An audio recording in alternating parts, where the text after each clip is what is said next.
ओह, अगर John Cena का heel turn WrestleMania 41 में लास वेगास में सही से होता तो क्या हो सकता था। अब जब रेसलमेनिया का सीजन खत्म हो गया है तो पीछे मुड़कर देखना और यह सोचना मुश्किल नहीं कि बिग मैच जॉनी के इस बड़े कैरेक्टर बदलाव को बुरे किरदार की में बदलने के लिए 6 हफ्ते थे और वह कोशिश काफी हद तक नाकाम रही। कई लोग इसे फ्लॉप कह रहे हैं। हमें बताएं कि आपको रेसलमेनिया तक का जॉन सीना का ये रन कैसा लगा, हील टर्न समेत सब कुछ नीचे कमेंट करें और स्पॉट्स किड को सब्सक्राइब करें। हम सीना के हील टर्न को पूरी तरह फ्लॉप नहीं कह रहे, क्योंकि उनके रिटायरमेंट टूर में अभी भी 8 महीने बाकी हैं, जो 2025 के अंत में खत्म होगा। एक प्यारे और सम्मानित किरदार को विलन में बदलना एक बड़ा जोखिम था। जब आप दूर से देखते हैं तो ये कदम उतना कारगर नहीं लगता, खासकर रेसलमेनिया 41 तक के बिल्डअप में। शायद इतिहास रचने का मौका गंवा दिया।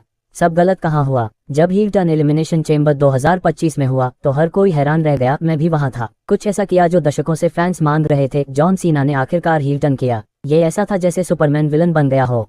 फर्क बस ये कि डीसी ने ये कहानी कॉमिक्स में की थी, 20 साल बाद की। सीना के साथ ट्रेविस स्कॉट और द रॉक जैसे नाम जुड़े, जिससे उम्मीदें और बढ़ गईं। क्या सीना 17वीं वर्ल्ड टाइटल जीतेंगे? क्या नया लुक, नया म्यूजिक मिलेगा?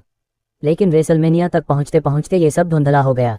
सीना हील बन चुके थे, लेकिन 2 हफ्तों तक उन्हें टीवी पर नहीं दिखाया, जबकि यही वो वक्त था जब फैंस सबसे ज्यादा उत्साहित थे। सीना बिजी हैं, फिल्मों में काम करते हैं, ये समझ आता है, लेकिन इस इंतजार ने मोमेंटम खत्म कर दिया। जब सीना आए, उन्होंने साफ कह दिया, कोई नया म्यूजिक, गियर या रवैया नहीं मिलेगा, फैंस को कुछ नहीं मिलेगा।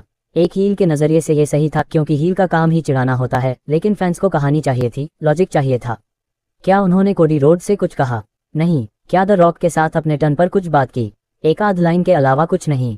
बस एक ही सेगमेंट रॉ इन लंदन कुछ हद तक कामयाब रहा, बाकी सब फीका लगा। अब बात बैक स्टेज की, सब और भी अजीब हो जाता है। पट मैकफी शो में द रॉक ने माना कि शायद इस टर्न की प्लानिंग कुछ हफ्तों पहले ही शुरू हुई थी। एग्जीक्यूटिव आर्या इमैनुअल ने रॉक को कॉल किया ताकि एलिमिनेशन चेंबर के टिकट सेल्स बढ़ें। रॉक ने वापस कॉल किया और कोडी रोड्स के हील टर्न का आइडिया दिया, जो नकार दिया गया।